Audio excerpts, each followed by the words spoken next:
I could have taken the money and no one would have ever known. The thought lingered in the cold evening air as Amara Johnson stood frozen beneath a flickering street lamp on a quiet Brooklyn sidewalk, the distant hum of traffic echoing between brick buildings, her breath visible in the early winter chill, and in her hands, a thick black leather wallet that didn't belong to her. It had been sitting there, half hidden near the curb beside a sleek black SUV that had already disappeared into the city, as if whoever owned it lived in a world where losing something like this didn't matter, but to Amara, it mattered more than anything. Her fingers trembled slightly as she opened it again, just to be sure. Rows of crisp $100 bills lined up with unsettling precision, more money than she had seen in months, maybe longer, enough to cover rent, groceries, her mother's prescriptions, maybe even give them both a moment to breathe. The wind brushed past her, lifting the edge of her worn jacket, and for a second, just a second, she imagined what it would feel like to keep it, to walk away, to finally not be the one struggling, not be the one choosing between heat and food. But something inside her tightened, something quiet but unyielding, and she closed the wallet slowly, her thumb pressing against the leather like she was sealing a decision she couldn't undo. Across the river, high above Manhattan, William Carter stood at the head of a glass conference table, his reflection sharp against the skyline behind him, the room filled with executives who measured time in deals and millions, and yet in that moment, all of it paused as his hand hovered midair, his expression shifting almost imperceptibly. "My wallet," he said, his voice low but cutting through the silence like a blade, "it's missing." A ripple of confusion spread, assistants checking pockets, security being alerted, the machinery of power already moving to correct the problem, because in his world, nothing stayed lost for long. Back in Brooklyn, Amara stepped onto a city bus, the worn seat creaking beneath her as she clutched the wallet close, her eyes fixed on the passing blur of storefronts and streetlights, her reflection faint in the window, tired but steady. The ride felt longer than it was, every stop a test of her resolve, every passing minute. Whispering that she could still turn back, that no one would blame her, that survival sometimes meant bending the rules. But she didn't move. She just held on. By the time she reached Midtown, the sky had darkened into a deep blue, the towering glass buildings glowing like something out of reach, and she stood at the base of Carter Global, its polished exterior reflecting a version of her that didn't seem to belong there. Inside, the lobby stretched wide and bright, marble floors shining under warm lights, people in tailored suits moving with purpose, and then there was her, damp sneakers, faded jeans, a quiet presence that drew attention without trying. She approached the front desk, her voice calm but soft. "I think I found something that belongs to Mr. Carter." The receptionist hesitated, her eyes scanning Amara's appearance before landing on the wallet, uncertainty flickering across her face. A security guard stepped closer, his tone cautious. "Where did you get that?" Amara didn't flinch. He dropped it. The words hung there, simple, unembellished, and yet heavy with everything she had chosen not to do. Moments later, the elevator doors opened with a quiet chime, and William Carter stepped out, his presence shifting the air in the room, conversations lowering, attention pulling toward him without effort. His gaze landed on the wallet first, then on Amara, and for a brief second, something unreadable passed through his expression. He walked toward her, each step measured, controlled. "That's mine," he said, extending his hand. Amara placed it into his palm without hesitation, her fingers releasing the weight she had carried across the city. He opened it, checked the contents quickly, everything intact, every bill untouched, and when he looked up again, the room seemed to hold its breath. "You didn't take anything?" he asked, not accusing, but not fully believing either. Amara met his eyes, steady, unshaken. "No, sir," she said quietly. "Because it wasn't mine."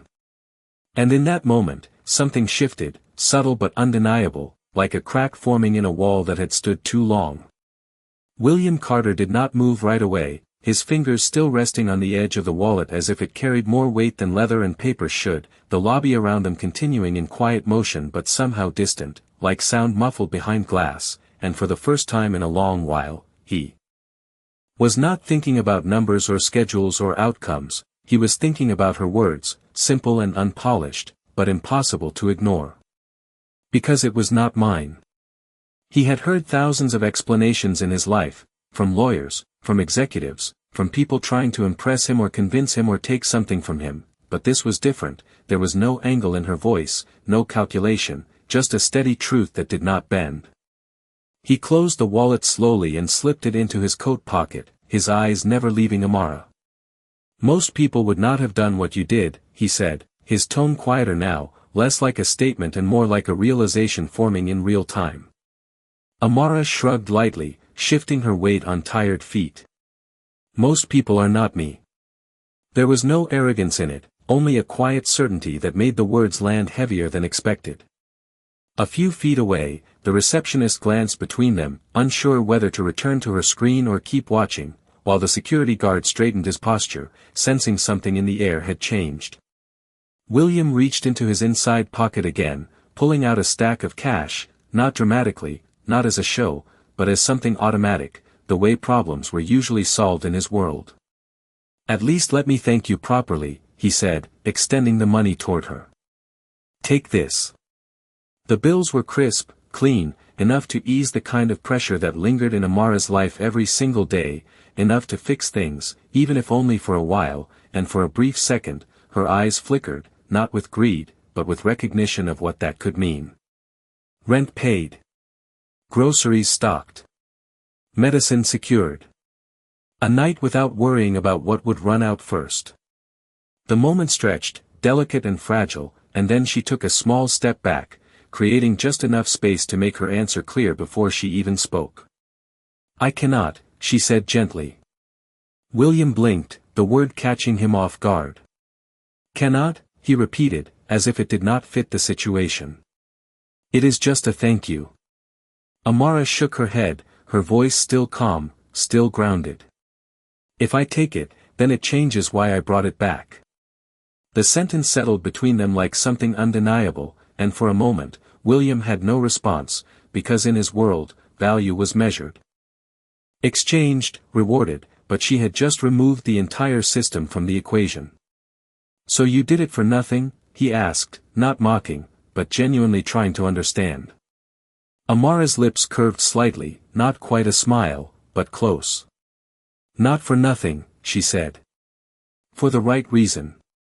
The words landed deeper than he expected, and something behind his composed expression shifted again, quieter this time, like a memory brushing against the surface. He studied her more carefully now, not her clothes or the signs of struggle that others had noticed first, but her face, her eyes, the way she held herself without apology. There was something familiar there, something that tugged at a part of his mind he had not visited in years. "What is your name?" he asked. "Amara," she replied. The name echoed faintly in his thoughts, not fully formed, not yet clear, but enough to make him pause. Around them, the lobby lights reflected softly off the marble floor, and the world seemed to slow just enough for him to feel the weight of the moment, a simple exchange that should have ended already, but did not. "Amara," he repeated, as if testing it, as if trying to place it somewhere in a past he could not quite reach. She nodded once, then glanced toward the glass doors, the night beyond them waiting, her responsibilities still there, unchanged, even if this moment felt different. "I should go," she said quietly. William did not stop her, not immediately, but as she turned, something in his chest tightened with an urgency he did not often feel, not in business, not in life. "Wait," he called, the word leaving his mouth before he could fully think it through. Amara paused, looking back over her shoulder, and in that small, suspended moment, William Carter realized this was not just about a lost wallet anymore, it was about something he had almost forgotten how to recognize, something rare, something real, and he was not ready to let it walk out of the building just yet. Amara stopped mid-step, her hand still resting lightly against the glass door, the city lights outside reflecting faintly across her face as she turned back, her expression calm but questioning, as if she had already given everything she needed to give and anything more would have to matter. William Carter took a few steps closer, slower now. No longer the sharp, controlled pace of a man used to being followed, but something more deliberate, more uncertain, as though he was stepping into a moment he did not fully understand yet. "I feel like I know that name," he said, his voice lower than before, almost thoughtful, his eyes searching her face again, not for flaws, not for status, but for recognition. Amara tilted her head slightly, her brows drawing together just a little. "I do not think so," she replied gently. "I would remember." There was no offense in her tone, only honesty, and somehow that made the space between them feel even more real. William exhaled slowly, glancing down for a brief second before looking back up, the pieces in his mind shifting, not yet fitting, but refusing to disappear. "Maybe," he said, though it sounded more like a question than an answer. Around them, the lobby had resumed its quiet rhythm, footsteps echoing softly, elevator doors opening and closing, but none of it seemed to touch the stillness forming around the two of them. "Where are you headed?" he asked after a moment. Amara hesitated, not because she was hiding anything, but because the answer felt too ordinary compared to the place she was standing in. "Home," she said simply. William gave a small nod, though something in his expression suggested he was not finished. "And where is home?" he asked. This time, Amara paused longer, her fingers brushing lightly against the strap of her worn bag, grounding herself. "A few blocks past Fulton," she said. "It is not far." He noticed the way she said it, not asking for anything, not offering more than necessary, just stating a fact. That quiet independence stirred something in him again, something unfamiliar. "You came all the way here just to return a wallet," he said, almost to himself. "That is not a short trip." Amara gave a small shrug. It was the right direction. The simplicity of her answer lingered, and William let out a soft breath that almost resembled a quiet laugh, though there was no humor in it, only realization. "People spend years trying to move in the right direction," he said. "And still do not get there." Amara's lips curved faintly at that, not in agreement, but in understanding. For a moment, neither of them spoke, the silence no longer uncomfortable, but reflective, as if both were standing on opposite sides of something they were only beginning to see. Then William reached into his pocket again, but this time he did not pull out money. Instead, he took out a simple business card, white, clean, his name printed in sharp black letters. He held it out toward her, not as a transaction, but as an invitation. "If you ever need anything," he said, his voice steady but softer than it had been when they first met, "call me." Amara looked at the card, then back at him, her eyes thoughtful. "I will keep it," she said, taking it carefully, as if it carried weight beyond paper. "But I do not need anything." William studied her for a second longer, then nodded once, accepting the answer even if he did not fully believe it. "Everyone needs something," he said quietly. Amara shook her head just slightly, her gaze steady. "Maybe," she replied. "But not everything is about taking." The words settled deep, and for a brief moment, William felt something shift again, sharper this time, clearer, like a door opening in his memory. Fulton. A hospital corridor. A voice. A name. Amara. His expression changed, subtle but unmistakable, his eyes narrowing just a fraction as the pieces began to align. "Wait," he said again, more firmly now. "Have you ever worked at St. Mary's?" The question hung in the air, and for the first time since she had walked into the building, Amara's composure wavered, just slightly, her eyes flickering with recognition, with something she had not expected to revisit. She did not answer right away, and in that pause, everything between them shifted once more, no longer just a story about a wallet, but something deeper, something that had been set in motion long before either of them realized it. The question did not fade, it stayed there between them, steady and impossible to ignore, and Amara felt it before she answered, the weight of a place she had not thought about in a long time, a hallway filled with quiet footsteps, the soft hum of machines, the kind of place where people held on to hope with both hands.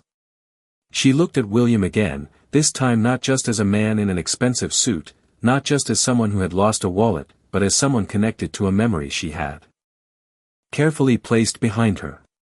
"Yes," she said finally, her voice softer now, not uncertain, but touched by something deeper. "A few years ago."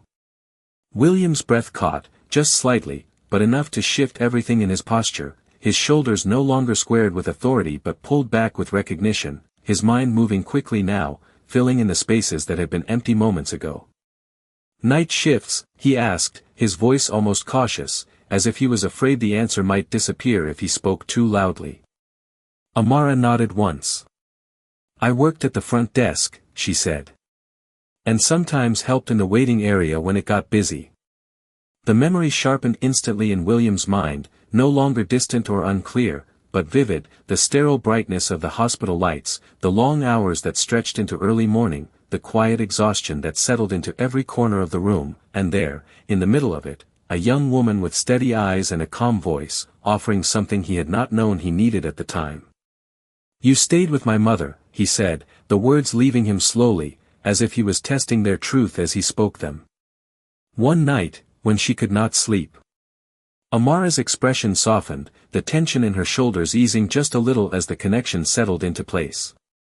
"She was worried," she said gently. "She did not like being alone." William let out a breath he had not realized he was holding, the memory now complete, the image of his mother sitting quietly in that hospital room, her hands trembling slightly, her voice unsure, and someone sitting beside her, not because they were paid to stay, but because they chose to.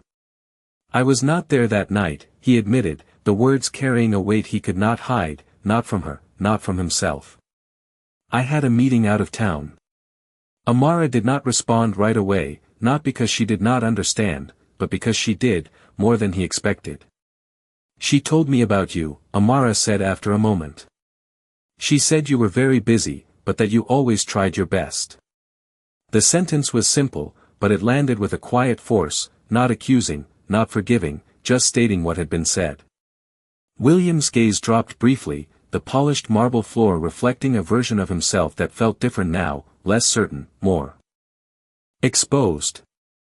"She passed a few weeks later," he said quietly.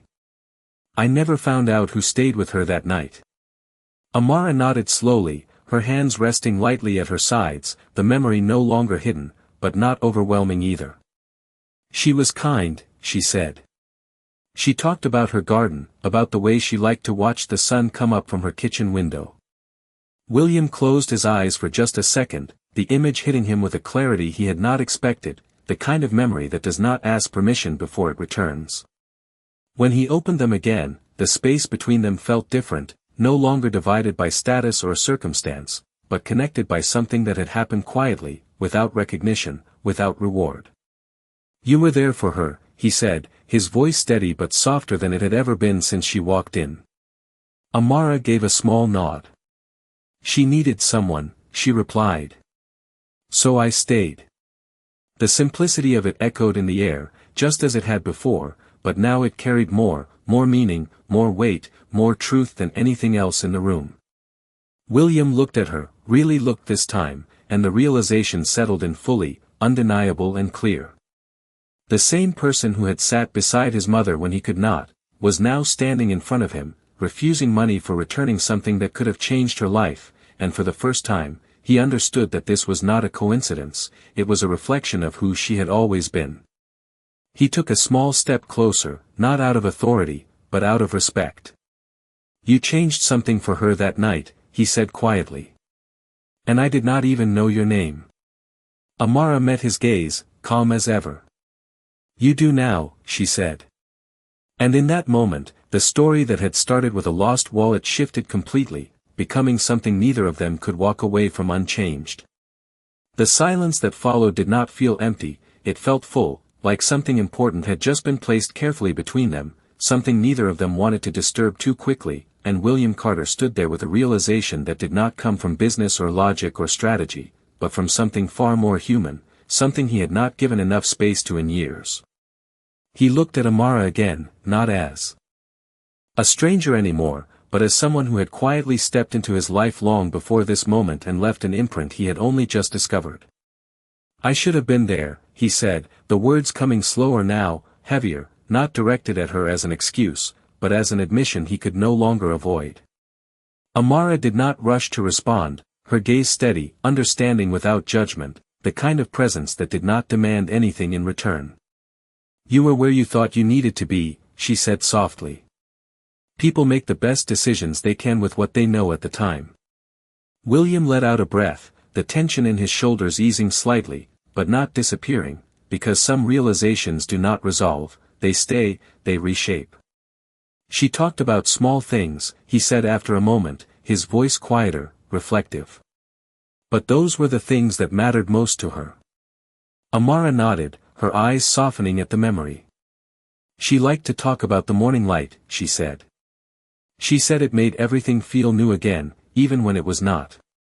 The image lingered, simple and clear, and for a second, William could almost see it, the kitchen window, the sunlight, his mother standing there with a quiet smile he had not noticed enough when he had the chance.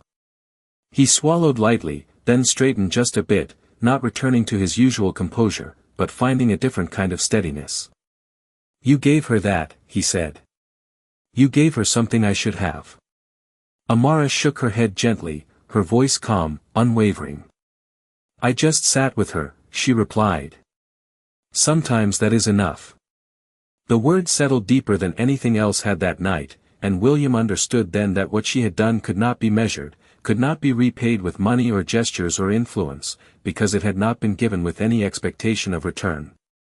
He glanced briefly around the lobby, the polished surfaces, the quiet efficiency, the world he had built and controlled for so long, and for the first time, it felt incomplete in a way he could not ignore.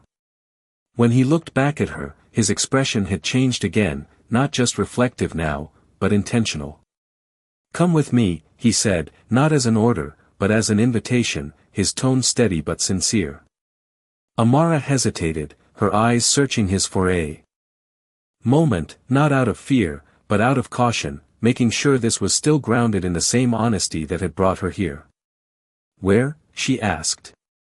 Just upstairs, he replied. There is something I want to show you. She considered it, the weight of her day still resting on her shoulders, the reality of her life waiting outside those doors, but something in his voice, something different from before, made her pause just long enough to nod. Okay, she said simply. They walked toward the elevator together, the soft echo of their footsteps blending with the quiet hum of the building, and as the doors slid open, William gestured for her to step inside first, a small movement, but one that carried a shift in respect that everyone nearby could feel, even if they did not fully understand it. The elevator doors closed, and for a brief moment, it was just the two of them in a quiet space suspended between floors, the city lights rising slowly outside the glass panels. Amara glanced at the numbers as they climbed, then back at him. You do not have to do anything for me, she said gently, as if reminding him of something important. William nodded once, his gaze steady. I know, he replied. That is why this matters. The elevator continued upward, and as the building revealed more of its height, more of its view, something else was rising too, something neither of them had planned, but both were beginning to understand, that this moment was not about a reward, not about a transaction, but about a choice that had already changed both of them in ways they could not yet fully see.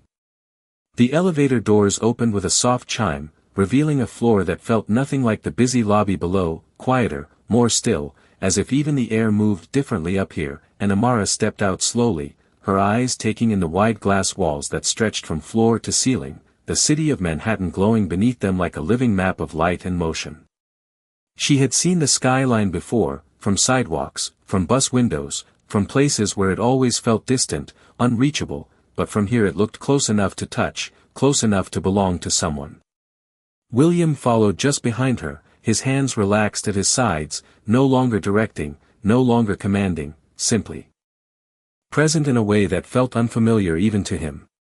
This is where I spend most of my time, he said, his voice quieter now, almost reflective, as he walked toward the windows. Amara nodded, her gaze still fixed on the view, the reflection of the city lights dancing faintly in her eyes. It is beautiful, she said, and there was no envy in her tone, only observation. William studied her reaction, noticing what was not there, no awe, no attempt to impress, just a calm acknowledgement, and it struck him again how different she was from the world he was used to. Most people come up here and talk about how much it is worth, he said. The square footage, the location, the market value.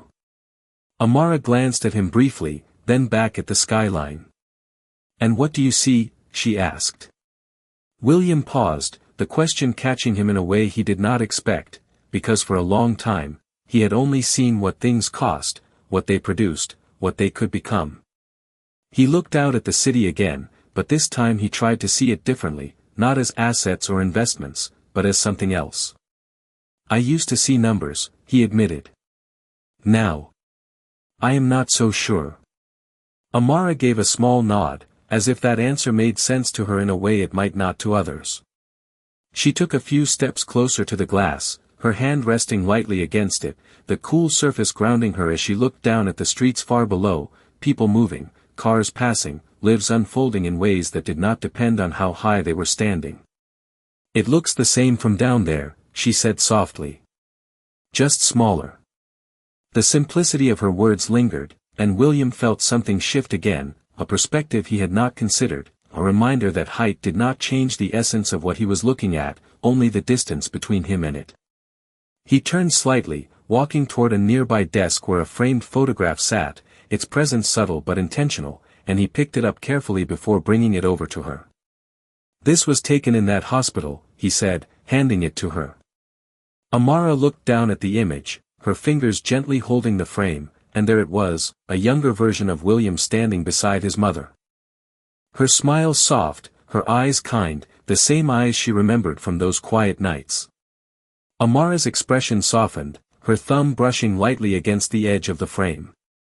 "She loved this picture," she said. "She kept it by her bed." William watched her closely, the confirmation settling into him fully now, not just a memory, but a connection that had been real all along. "I did not know that," he said, his voice lower, touched with something deeper than before. Amara looked up at him, meeting his gaze with that same steady calm. "She talked about you a lot," she said. "Even when you were not there." The words were not meant to wound, but they carried truth, and William did not turn away from it. He nodded slowly, accepting it, letting it sit where it needed to. "I thought providing for her was enough," he admitted. "I thought that was what mattered most." Amara placed the photo gently back on the desk, her movements careful, respectful. "It mattered," she said. "But being there mattered too."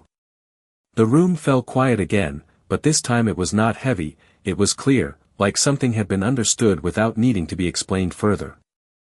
William took a step closer, not closing the distance completely, but enough to show that he was no longer standing apart. "I cannot change what I did not do," he said, his voice steady, grounded in something real. "But I can decide what I do now." Amara studied him for a moment, not judging, not evaluating, just seeing him as he was in that moment, and then she nodded once. "That is all anyone can do," she replied. And as the city lights continued to glow outside, something new settled into the space between them, not built on money or power, but on recognition, on truth, on the quiet understanding that the choices made next would matter far more than anything that had been lost before.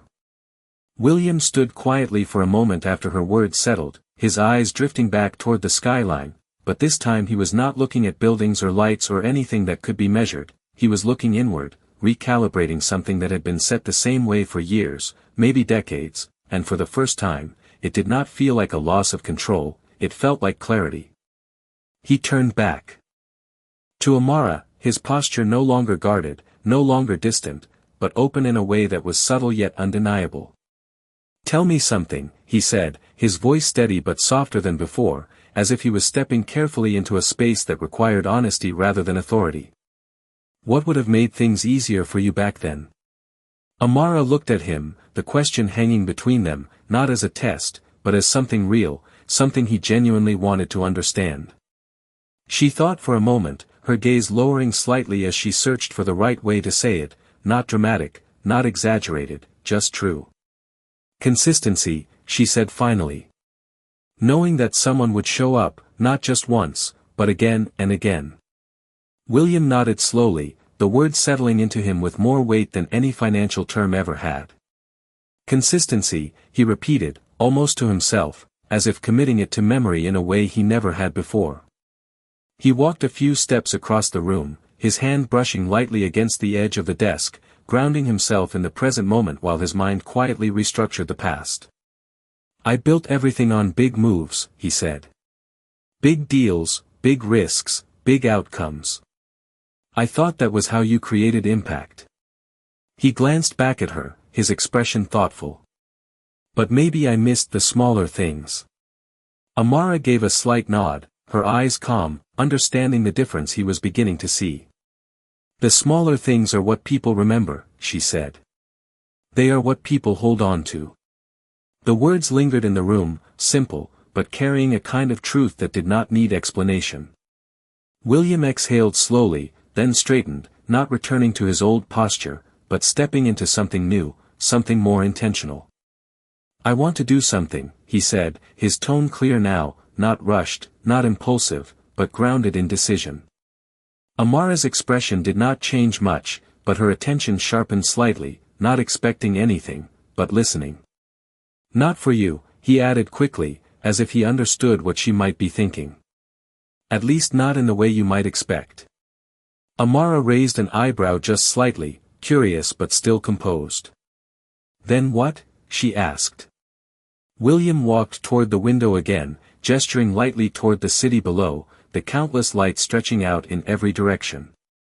"There are people out there right now," he said, "sitting in waiting rooms, in hospital corridors, in places where time feels slow and heavy, just like it did for my mother." He paused, his gaze steady, his voice gaining quiet strength. "And not all of them have someone sitting beside them." Amara listened without interrupting, her expression thoughtful, her posture still, as if she already understood where this was going before he finished saying it. "I want to change that," he continued. "I want to build something that makes sure no one has to sit alone if they do not have to." The idea hung in the air, not as a business pitch, not as a strategy, but as something deeply personal, something rooted in a realization that had come too late for one person, but not too late for others. Amara looked at him for a long moment, her eyes searching his, not for doubt, but for sincerity, and what she found there made her nod slowly. "That would matter," she said. William gave a small nod in return, his expression firm now, as if the decision had already been made. Then he looked at her again, more directly this time. "And I want you to help me do it." The words landed gently, but they carried weight, not as an offer of charity, not as a reward, but as an invitation into something meaningful. Amara blinked once, surprised, not by the idea itself, but by the way it was being offered, without pressure, without expectation, just a possibility placed in front of her. "I do not have experience with that kind of thing," she said honestly. William shook his head slightly, a faint hint of a smile touching his expression. "You have exactly the experience that matters," he replied. "You showed up when it counted." The room fell quiet again, but this time it felt like the beginning of something, not the end, and as the city continued to move outside, unaware of what was unfolding above it, two very different lives stood at the edge of a decision that would shape far more than either of them had imagined. Amara did not answer right away, not because she did not understand what he was asking, but because she did, and that made it heavier than it sounded, the kind of decision that was not about a moment, but about everything that would come after it, and she looked past him for a second, out at the city stretching endlessly beneath them, her reflection faint in the glass, steady but thoughtful. "You are asking me to step into your world," she said quietly, her voice calm but clear, not hesitant, just honest. William shook his head slightly, taking a small step closer, not to close the distance, but to meet her where she stood. "No," he said, his tone grounded, certain. "I am asking you to help me build something in yours." The distinction settled between them, subtle but important, and Amara's eyes shifted back to him, searching, measuring the difference not in his words, but in the way he meant them. "Why me?" she asked, not with doubt, but with a need to understand the weight of what he was offering. William did not answer immediately, and when he did, it was not rehearsed, not calculated, just real. "Because you did the right thing when it was hard," he said. "And because you showed up for someone when no one was watching." The words echoed softly in the room, carrying a truth that could not be dressed up or simplified. Amara exhaled slowly, her fingers brushing lightly against the edge of the business card still in her hand, grounding herself in something tangible while the moment stretched into something larger. "I did not do it to be noticed," she said. William nodded once, understanding that completely now. "I know," he replied. "That is exactly why it matters." The silence returned, but it was different this time, not uncertain, not unresolved, but full of possibility, like a space waiting to be stepped into. Amara looked down for a brief moment, her thoughts moving through everything this could mean, the responsibility, the unknown, the shift from the life she knew into something she had never imagined, and then she looked back up, her expression steady again. "What would it look like?" she asked. William let out a quiet breath, as if he had been waiting for that question, not because he had all the answers, but because it meant she was considering it. "We would start small," he said. "A program inside hospitals, volunteers trained to sit with patients, to listen, to be present, not because they have to, but because they choose to." He paused, then added, "And you would help shape it, make sure it stays real, stays human." Amara listened closely, her eyes focused, not overwhelmed, but attentive, as if she was already imagining the impact, the quiet moments that would unfold in places most people never thought about. "It cannot feel like charity," she said after a moment. "People can tell when something is done just to look good." William gave a slight nod, a faint hint of respect in his expression. "Then we make sure it is not," he said. "We build it the right way." Amara studied him again, not looking for perfection, but for commitment, and what she saw there did not feel temporary, it felt intentional, like something he would not walk away from when it became difficult. She took a slow breath, then nodded once, the decision not dramatic, not announced, but made with quiet certainty. "Okay," she said. The word was simple, but it carried everything, a step into something new, something neither of them had planned, but both were now part of. William's expression shifted, not into excitement, but into something steadier, something grounded in purpose. "Okay," he repeated, as if confirming it not just with her, but with himself. Outside, the city continued to move, unaware of what had just begun above it, unaware that a decision made in a quiet office would soon reach into places it had never touched before, and as Amara stood there, no longer just someone who returned a lost wallet, but someone who had just stepped into a larger story, one thing became clear: this was never about the money, and whatever came next would not be something either of them could measure in dollars or deals, but something far more lasting. Something that would begin in the quietest places and change everything in ways no one could see yet. The word hung in the air long after it was spoken, quiet but powerful, and for a moment neither of them moved, as if both understood that something invisible had just shifted into place, something that would not easily be undone. William turned slightly, walking back toward the desk, but this time his movements were different, less automatic, more intentional, as though every action now carried a purpose beyond routine. He reached for his phone, paused, then set it back down, choosing instead to remain fully present in the moment rather than rushing ahead into execution. "If we are going to do this," he said, his voice steady, "we do it carefully."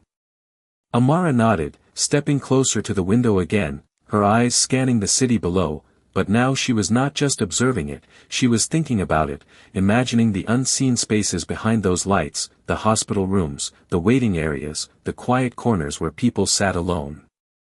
"We need to listen first," she said. "Not just decide what people need." William glanced at her, a faint look of approval crossing his face. "Agreed," he replied. "We start by understanding." He leaned lightly against the edge of the desk, his posture relaxed but focused, as if the foundation of something new was already forming in his mind, but this time it was not built on projections or forecasts, it was built on presence. "We can visit a few hospitals," he continued. "Talk to staff, talk to patients, see what is missing." Amara turned back toward him, her expression thoughtful. "Not as sponsors," she said. "As people." William gave a small nod, the distinction clear to him now in a way it had never been before. "As people," he echoed. The room settled into a quiet rhythm again, but this time it felt active, like something was beginning to move beneath the surface. Amara glanced down at her hands, then back up, her voice soft but grounded. If we do this, it has to last, she said. Not just something that fades when attention moves on. William's expression sharpened slightly, not with defensiveness, but with resolve. It will not fade, he said. I will make sure of that. There was no arrogance in his tone, only commitment, the kind that came from understanding what had been missing before. Amara studied him for a moment, then nodded once, accepting that answer for what it was. Then we start with one place, she said. Do it right there before expanding. William allowed himself a faint smile, not wide, not performative, but genuine. You think like someone who builds things, he said.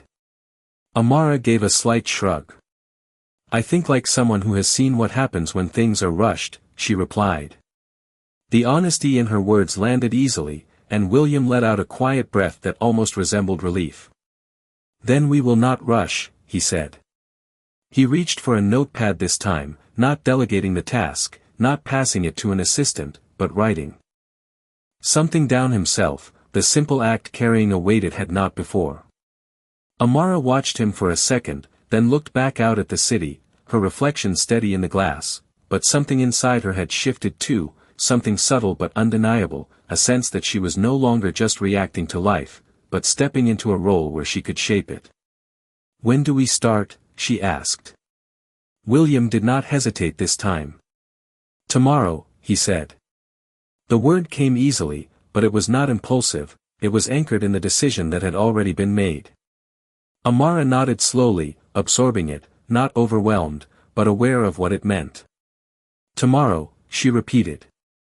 The city lights flickered below them, constant and unaware, and in that quiet office high above the streets, two very different paths had just aligned into one direction, not because of money, not because of power, but because of a choice rooted in something far more enduring.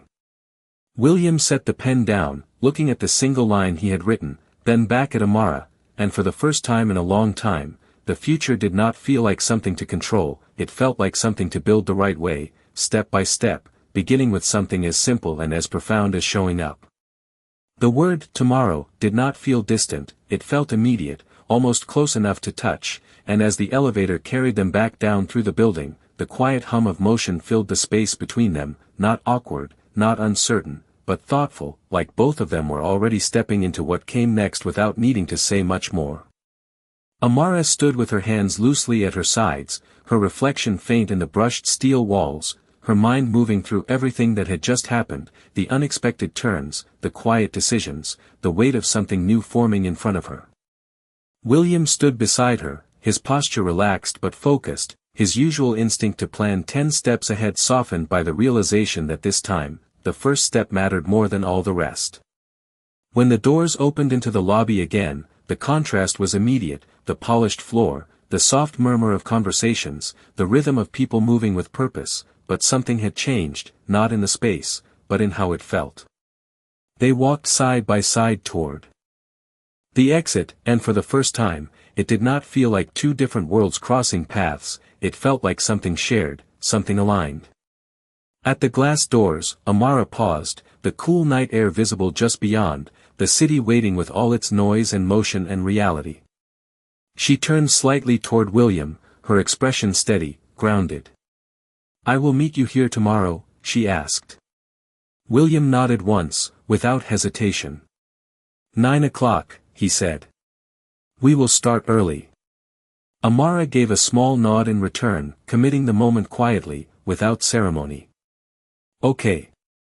She pushed the door open, and the sound of the city rushed in, distant horns, footsteps, voices blending into a familiar rhythm, and for a second, she stood there, one foot inside, one foot out, the space between what had been and what was beginning. Amara, William called, his voice not loud, but enough to reach her before she stepped fully into the night. She turned back, her hand still resting lightly on the door. Yes, she replied. William hesitated, not because he did not know what to say, but because he wanted to say it the right way, without turning it into something transactional, something it was not. Thank you, he said simply. The words were quiet, but they carried everything, not just for the wallet, not just for the moment, but for something much deeper, something that had shifted inside him in a way he could not ignore. Amara held his gaze for a second, then gave a small, understanding nod. "You are welcome," she said. And with that, she stepped outside, the door closing softly behind her, leaving William standing in the lobby, watching the reflection of the city in the glass where she had just been. He stood there a moment longer than he needed to, not out of hesitation, but out of recognition, the kind that settles slowly, fully, changing how everything after it is seen. Outside, Amara walked down the sidewalk, her pace steady, the cool air brushing against her face, the sounds of the city wrapping around her like something familiar, grounding her back into the life she knew, but something was different now, not in what she had, but in what she was part of. She reached into her pocket, her fingers brushing against the business card, then paused, pulling it out and looking at it under the glow of a streetlight, the name printed clearly, but it no longer felt like a symbol of distance, it felt like a connection, something real. She slipped it back into her pocket and kept walking, her steps sure, her mind calm, not overwhelmed, just aware. Back inside, William finally turned away from the door, walking toward the elevators again, but this time, not to return to the same routines, not to continue the same patterns, but to prepare for something different, something that could not be measured in profit or loss. He glanced at his phone as it buzzed with messages waiting, meetings rescheduled, decisions pending, but for once, none of it felt urgent. He silenced it and slipped it back into his pocket, choosing instead to hold on to the clarity that had found him tonight. Tomorrow was no longer just another day filled with obligations, it was the beginning of something he had not known he was missing, something that would require more than strategy, more than resources, something that would require him to show up, not once, but again and again. And as the elevator doors closed around him, one thought settled clearly in his mind, this time, he would not miss it. The next morning arrived quietly, without announcement, but it carried a different weight than any morning before it, and as the first light spread across the city, soft and gradual, it touched everything the same way it always did, but for William Carter, it felt new in a way he had not experienced in years. He stood by the window of his apartment, looking out over the skyline, the early glow of sunrise reflecting off glass and steel, and for once, he was not thinking about meetings or deadlines or numbers waiting to be decided, he was thinking about 9 o'clock.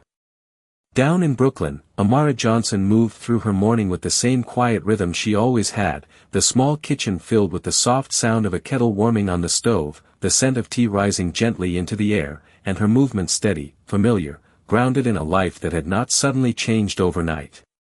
But something inside her had shifted, not dramatically, not loudly, just enough to make the day feel different from the moment it began.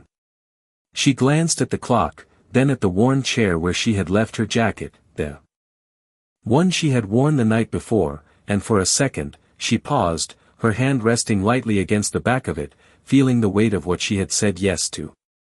She picked it up, slipped it on, and stepped out into the morning air, the city already beginning to wake, footsteps quickening, traffic building, the quiet hours giving way to motion.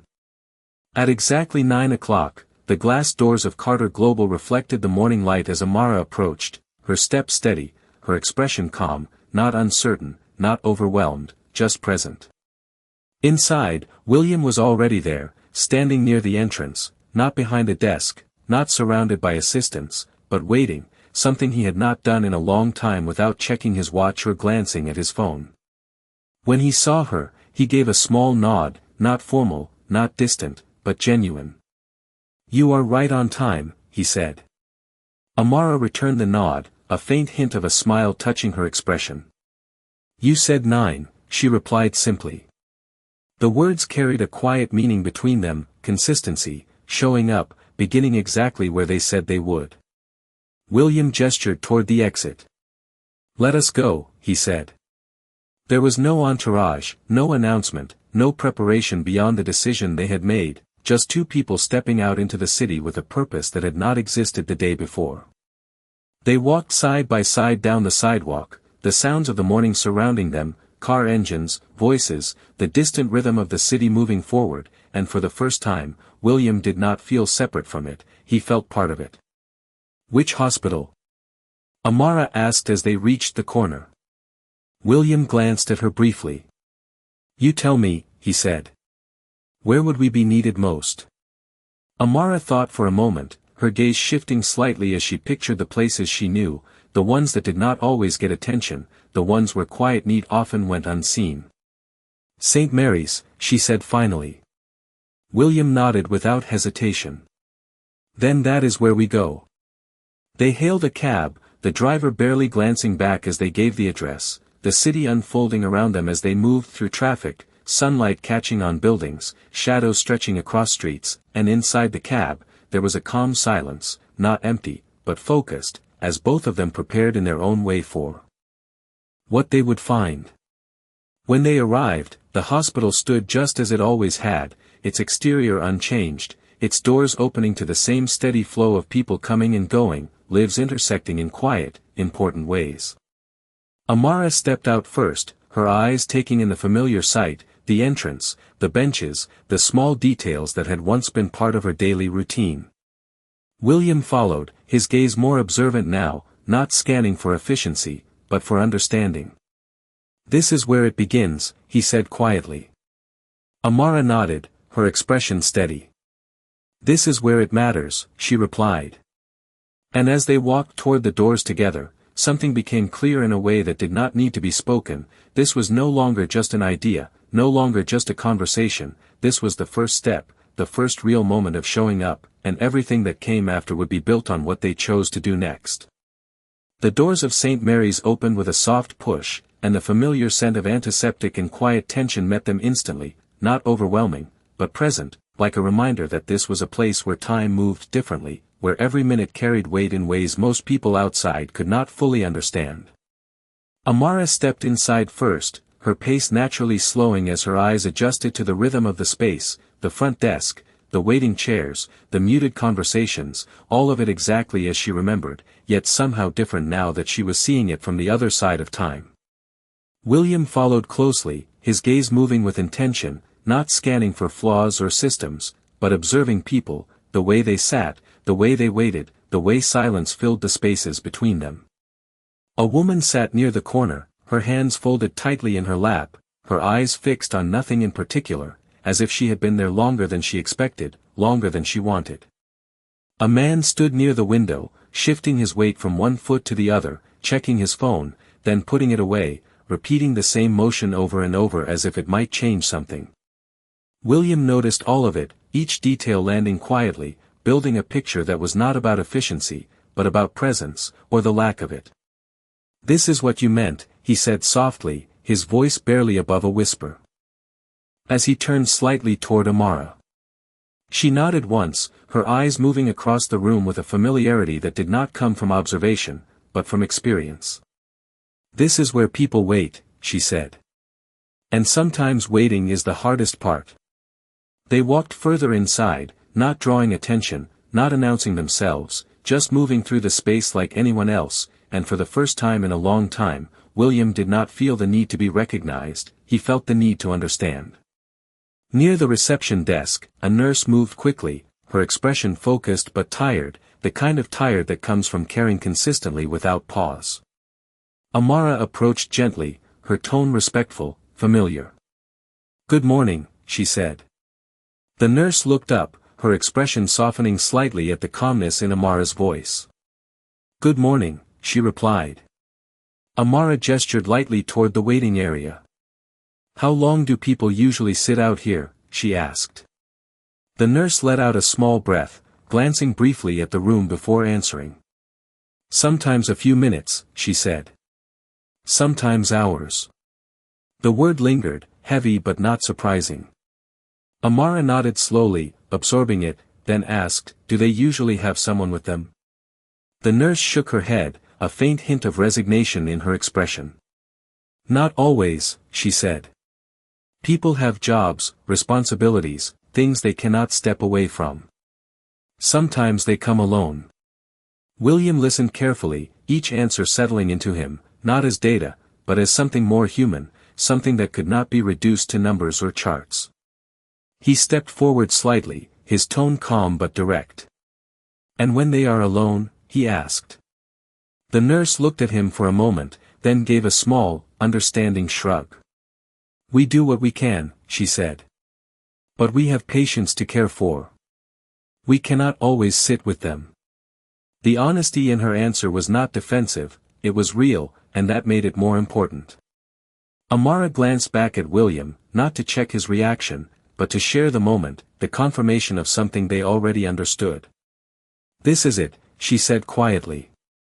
William nodded once, his expression steady, focused, not overwhelmed, but clear. Then this is where we start, he replied.